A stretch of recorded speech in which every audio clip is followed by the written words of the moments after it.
Hi, I'm Gary Bond.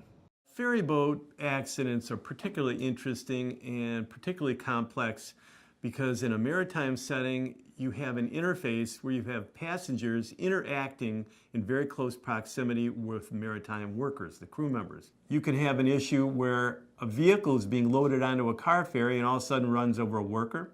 It could run over a passenger. Now, in those type of situations, for the crew member, you've got an unseaworthiness claim, you've got a Jones Act claim, negligence. Were the procedures used for embarking the cars or the transports while the crew members are working in proximity, were they competent work procedures?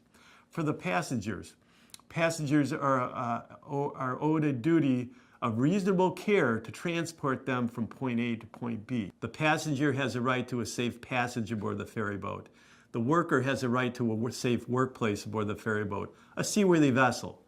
And each person, if they sustain injury or damage as a result of the actions of the vessel owner or the vessel operator, has a right to seek maritime counsel and apply for the appropriate claims under the circumstances. So unless you are in touch with a maritime expert directly, you could be foreclosed for bringing your claim.